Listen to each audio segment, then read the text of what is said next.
மிக நீண்ட காலமாக நான் வலியுறுத்தி வருகிற செய்தி 20ஆம் நூற்றாண்டின் 2ஆம் மகாகவி ஒரு பக்கம்.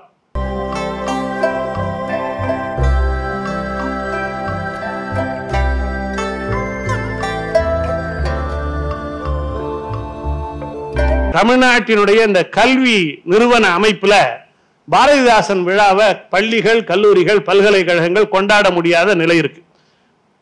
பாரதிதாசன் பெயரால அறக்கட்டளை இருந்தா மட்டும்தான் அதை மார்ச் மாதத்துக்குள்ள நடத்தலாம். மார்ச்சுக்கு பிறகு எல்லா கணக்கும் முடிஞ்சிருது. அப்ப ஏதாவது ஒரு வழியை தமிழக அரசு சிறப்பாக கண்டுபிடித்து ஒரு தனி இப்ப கனித்தமிழ் பேரவைக்கு ஒரு தனி நிதி ஒதுக்கின மாதிரி பாரதிதாசன் பிறந்த நாளை கொண்டாடுவதற்கு ஒரு தனி நிதியை ஏப்ரல்ல நடத்துவதற்கு தமிழக அரசு ஒதுக்கணும். ஏன்னா பள்ளிகள் முடிஞ்சிருது, கல்லூரிகள் அப்படி முடியாமல் இருக்கு.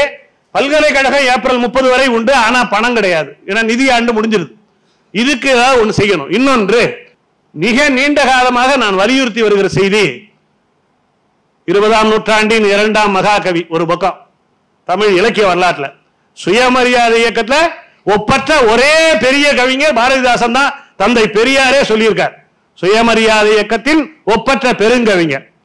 நம்முடைய இயக்கங்கள் ஆட்சி பொறுப்பில் இருக்கு. ஆனால் இந்த தமிழ்நாட்டில் புரட்சி கவிஞருக்குன்னு ஒரு மணி மண்டபம் கிடையாது. பாரதிதாசன் பல்கலைக்கழகம் இருக்கு, அங்க பாரதிதாசன் உயராய்வு மையம் இருக்கு, அது வேற. அது எத்தனையோ பல்கலைக்கழகம் இருக்கு. சென்னையில தமிழ்நாட்டின் தலைநகரத்துல புரட்சி கவிஞருக்கு நினைவு மண்டபம் இருக்கா, மணி மண்டபம் இருக்கா, ஏதாவது ஒரு அருங்காட்சியகம் இருக்கா? எண்ணி பாருங்கள், இல்லை. புதுவையில் இருக்கு, அது தனி பகுதி.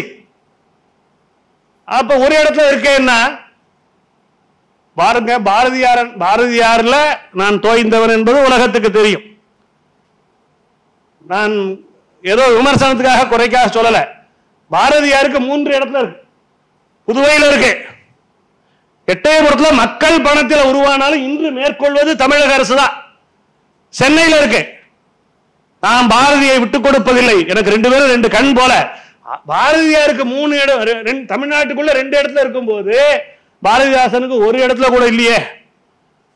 இதை இந்த மன்றத்திலே நான் இதை நான் பேசிக் கொண்டிருந்தேன். அவங்களும் அதை பேசிக்கிட்டாங்க. விரைவில் தமிழக முதல்வர் அவர்களை அம்மாவும் ஐயா உள்ளிட்டவர்களும் சந்திக்க இருக்காங்க.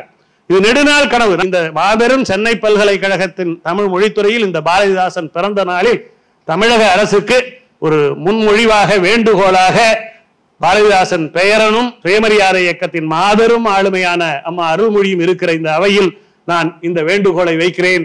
சென்னையிலே, தமிழ்நாட்டின் தலைநகரத்திலே புரட்சி கவிஞருக்கு ஒரு மாபெரும் மணிமண்டபம் நிறுவப்பட வேண்டும் என்று.